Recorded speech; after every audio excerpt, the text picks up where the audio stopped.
Hello and स्वागत है आपका एक नए एपिसोड में। और इस एपिसोड में मैं आपसे बात करने वाला हूं अपने फिटनेस रिजीम के बारे में।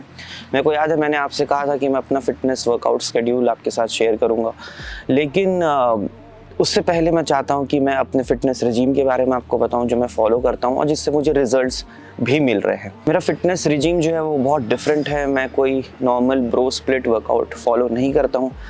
तो आप में से जितनों को नहीं मालूम, एक ब्रो स्प्लिट वर्कआउट जो होता है वो बेसिकली एक चेस्ट डे, एक दिन बाइसेप्स, एक दिन ट्राइसेप्स एंड सो ऑन। आप आइडिया समझ गए होंगे। तो एक बेसिक रूल जो होता है जो हर कोई अपने जिम में फॉलो करता है कि एक दिन वो चेस्ट करेगा, एक दिन बाइसेप्स करेगा, एक दिन ट्राइसेप्स करेगा, उसे कहते हैं ब्रो स्प्लिट वर्कआउट। मैं उसको फॉलो नहीं करता हूँ। मेरा अपना एक दूसरा रेजीम है जो मैं फॉलो करता हूँ, उसका नाम है legs push pull. That's it, legs push pull. एक basic legs push pull workout में हम 2 मसल ग्रुप को एक दिन में टारगेट करते हैं। इसको मैं अलग वे में समझाऊं तो हम लेग्स की वर्कआउट को हफ्ते में 2 बार लगाते हैं।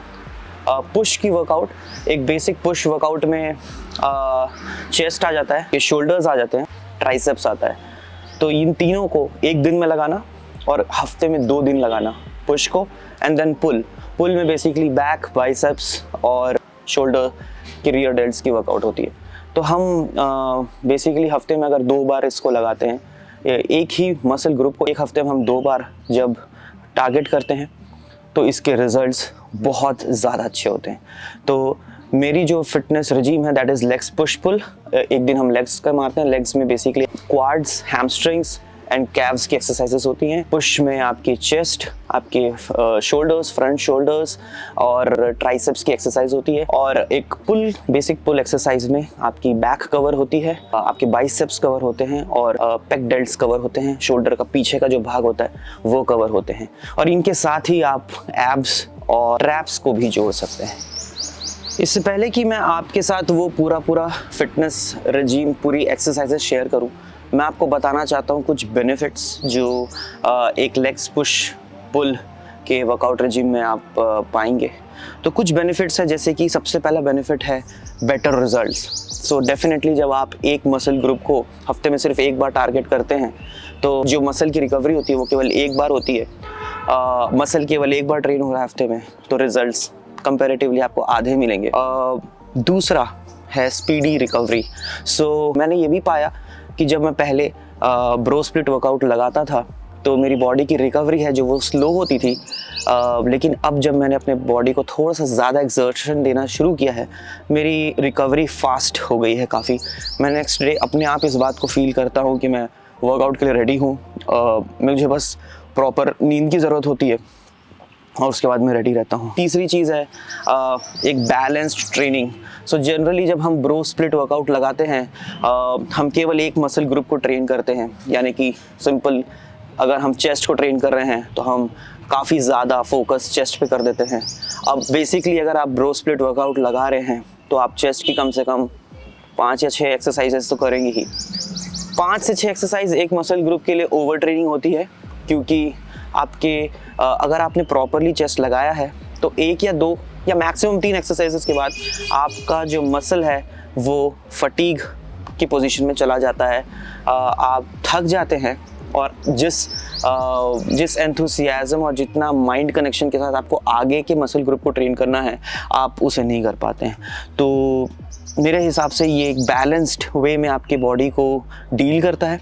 आप अगर एक लेग्स पुश पुल डे लगा रहे हैं तो पुश में आप चेस्ट के बेसिकली 2 एक्सरसाइजेस लगाते हैं एंड उसके बाद सीधा आप चले जाते हैं शोल्डर्स पे एंड देन आप ट्राइसेप्स पे आ जाते हैं। इसका मतलब है आपका हर मसल ग्रुप जो है वो प्रॉपर ट्रेंड होता है, ओवर ट्रेन नहीं होता। चौथी चीज़ है मैक्सिमम पंप। सो डेफिनेटली अगर आप एक चेस्ट के वर्कआउट लगा रहे हैं तो आपको जो पंप मिलता है वो मैक्सिमम आपके चेस्ट पे मिलता है, या आप बाइसेप्स लगाते हैं तो आपका जो पंप होता है वो बाइसेप्स पे मिलता है। लेकिन अगर आप एक लेग्स पुश पुल डे लगाते हैं, एक पुश डे के दिन आप 3 मसल ग्रुप को टारगेट करते हैं, तो आपका जो पंप है बॉडी का, ओवरऑल जो पंप है आपकी बॉडी का, जो ओवरऑल स्ट्रक्चर है, that looks really really beautiful और काफ़ी पंप्ड आपकी बॉडी दिखाई देती है, क्योंकि आपने मैक्सिमम मसल्स को टारगेट किया है। और 5वां is no excuses to miss. This is the main reason.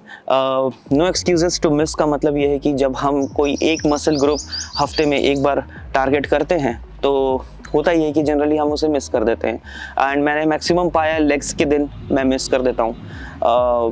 But जब मैं हफ्ते में 2 बार ट्रेन कर रहा हूँ तो मैं एंथुसियास्टिक होता हूँ, मैं खुश होता हूँ और मैं एनर्जेटिक होता हूँ, मेरी बॉडी रिकवर कर चुकी होती है एंड मैं मिस नहीं करता हूँ। सो सबसे बड़ी बात यह है कि मेरी बॉडी की रिकवरी बहुत अच्छी हो जाती है जिससे कि मैं मिस नहीं करता। तो ये कुछ बेनिफिट्स हैं। कुछ ऐसे डिसएडवांटेजेस भी हैं जो मैंने एक ब्रो स्प्लिट वर्कआउट लगाते समय फील किया। मेरा पर्सनल एक्सपीरियंस है कि मेरे को जो रिज़ल्ट्स मिले वो बहुत स्लो थे। मुझे लगभग महीने 1.5 महीने बाद ही कुछ सिग्निफिकेंट रिज़ल्ट दिखाई देता था।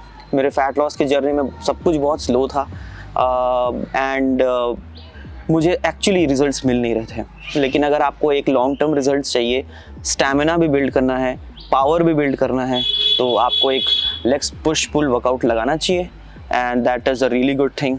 मुझे लगता है ये एक बेस्ट फॉर्म ऑफ वर्कआउट है जो आप फॉलो कर सकते हैं अपने डे टू डे लाइफ में।